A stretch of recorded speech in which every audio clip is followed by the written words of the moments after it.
Hello, my name is Leslie Grigsby. I'm the Senior Curator of Ceramics and Glass at Winterthur Museum, Garden and Library, which is located near Wilmington, Delaware. I'm sitting here on a sort of gloomy afternoon and trying to find something to entertain myself, and it struck me that I might share with you some of my favorite types of ceramic objects. And these are ones that are associated with drinking games. And we're going to take a quick look. I open my screen here at puzzling jugs and frog mugs. Here's an image that makes me smile that comes from some friends who live in Amsterdam. And it gives a little bit of a hint of the challenges of this one type of jug, which is referred to as a puzzle jug. Here we see a couple examples from Winterthur, along with a wonderful drawing that explains how puzzle jugs work. These vessels were made purely for drinking games. You can see the example on the right is inscribed, "Here, gentlemen, come try your skill. I'll hold a wager, if you will, that you don't drink this liquor all without you spill or let some fall." The challenge was to try and use one of the nozzles running around the rim to suck the drink up through a hollow handle into that hollow rim. You would have to cover different holes.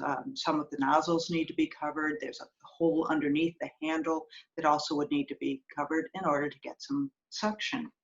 This was not the only version of puzzle jug made, but a lot of them are sort of a variation on this theme. If you'd like to learn more about how such vessels were made, I recommend a wonderful video that was created by Michelle Erickson when she was doing some work for the Victoria and Albert Museum in London. This gives you a little information on how you might reach that. Here we can see some variations. They still have that hollow tubular rim running about it.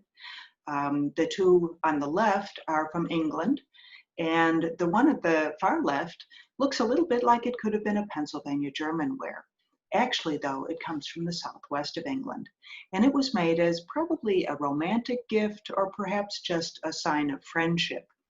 Around the pierced neck, it's inscribed, "The gift and the giver is thine forever." And it's dated 1775 with the initials of the original owner. The example in the center is made in salt glaze stoneware with wonderful incised patterns on it in the forms of flowers. And a more unusual version that you see at the lower right comes from America.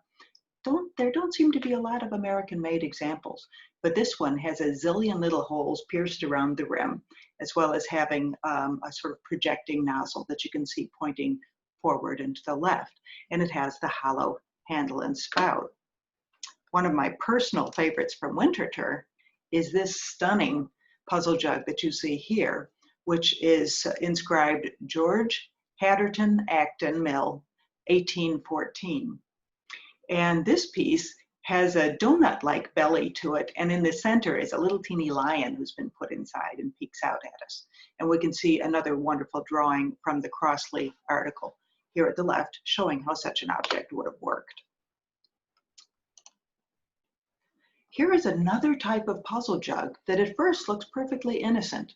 You would expect that you could just bring your jug full of, say, cider or beer or perhaps wine, and you could pour it into a glass or into a mug, whatever you like. The trick, however, is that there are secret piercings on this one. One you can see up at the top is a little hole, tiny, teeny hole there, and the hollow handle goes down and has a hole underneath it that opens into the belly. At the very bottom of the pot is yet another hole. If you lifted your finger off of this hole when you were pouring someone's drink, all of the liquid would empty out of the belly and come right down here and drip all over the would-be drinker. Not a very nice thing to do, but it at least would have been funny for those people who were not being served at the time. As well as this kind of vessel, we have some terrific frog mugs. Here's an example from Winterthur's collection, which has a frog inside who would have appeared slowly as you drained the cup, perhaps surprising the drinker.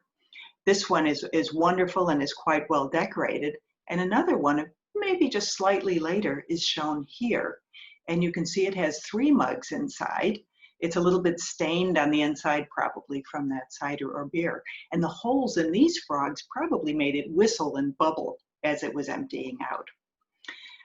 I don't know if this is the kind of thing that I would necessarily be drinking from usually at home, but I have to admit that I have sort of developed a little bit of a thirst right now. I plan to go off and join my friend here to have maybe a little bit of sip. Hopefully I won't be wearing a white shirt.